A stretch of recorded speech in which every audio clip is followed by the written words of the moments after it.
Baik teman-teman, bertemu lagi bersama saya tentunya Putra Dwi Teknik.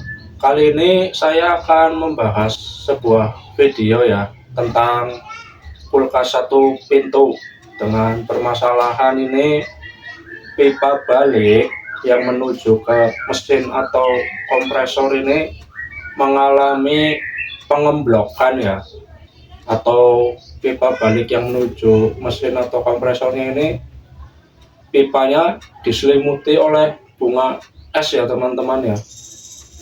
Ini terjadi karena si kulkasnya ini pas diisi freon ini kelebihan teman-teman, sehingga mengakibatkan pipa balik yang menuju ke mesin atau kompresor itu mengalami pengemblokan. Bahkan ini kalau dibiarkan ini lama-lama bakalan tambah debel bunga esnya sampai pipanya nggak kelihatan ya. Ini bisa berimbas ke mesin atau kompresornya teman-teman, yang ada malah nanti rusak ya kalau tidak ditangani.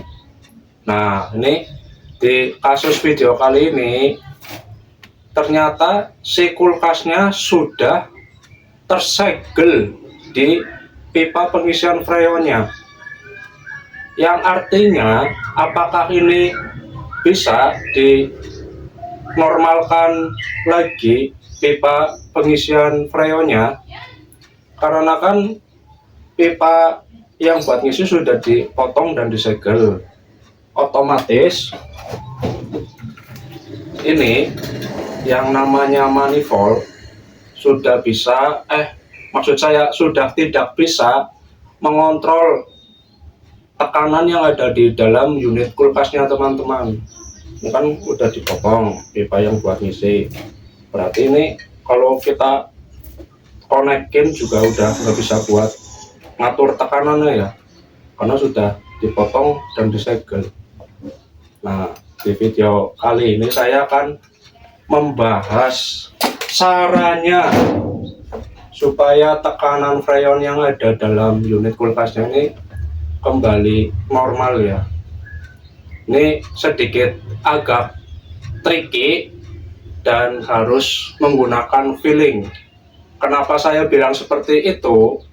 Karena yang saya bilang tadi, si manifold kan sudah dipotong, berarti kita sudah tidak ada patokan alat untuk mengetahui tekanan yang ada di dalam unit kulkas ya teman-teman ya. Berarti ini adalah cara untuk membantu kita bisa menormalkan kembali tekanan freon sesuai standar yang ada dalam unit kulkas ya, dengan menggunakan ini nih, tang ampere.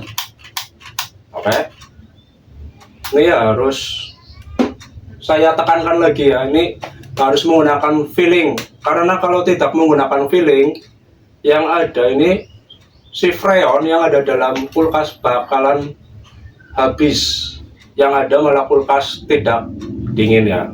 Oke, untuk lebih jelasnya langsung saja simak videonya. Tapi sebelum itu jangan lupa ya teman-teman ya, untuk subscribe, like, komen, dan share, hidupkan juga loncengnya sehingga teman-teman bisa mengetahui ya kalau ada konten-konten atau video-video terbaru dari saya. Oke, simak terus videonya.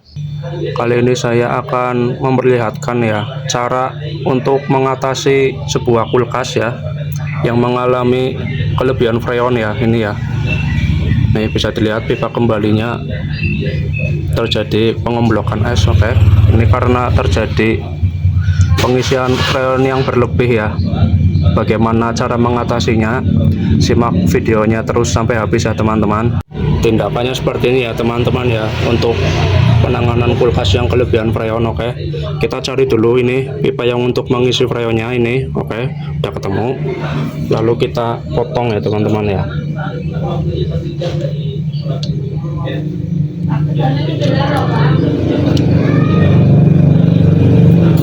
Nah, kita potong itu sampai keluar ya freonnya, kira-kira aja sampai ini bunga esnya hilang. Oke, simak terus videonya. Ini bisa dilihat ya teman-teman ya, setelah saya mengurangi freon secara bertahap, ini hasilnya sudah mulai kelihatan ya, tuh bunga esnya sudah mulai hilang. Oke. Dan untuk pembuangan freonnya begini ya teman-teman ya, bisa disimak ya. Ini kan saya tutup pakai jari ya, kita buka dan bisa kita dengarkan ya, ada suara freon keluar. Oke. Nah ini bisa dibuang per 10 detik atau 20 detik, terus ditutup kembali dengan jari. Oke. Dan kita pantau lagi di sini. Kalau memang sudah benar-benar tidak keluar bunga es lagi setelah ditutup dengan jari ini, lalu kita bisa melakukan penyegelan dengan las ya teman-teman ya. Oke, gitu saja, simak terus videonya ya teman-teman. Oke, ini sekiranya ini kalau di saya ini udah cukup ya, ini tidak keluar bunga es lagi di pipa kembalinya, lalu kita bisa melakukan penyegelan di pipa pengisian freonnya ya teman-teman. Oke, berarti kita tinggal lakukan penyegelan di pipa pengisian freon ya teman-teman. Bisa dilihat caranya begini, kita tinggal jepit di sini, terus kita jepit lagi ya menggunakan tang buaya. Oke, segel, kita tinggal las teman-teman.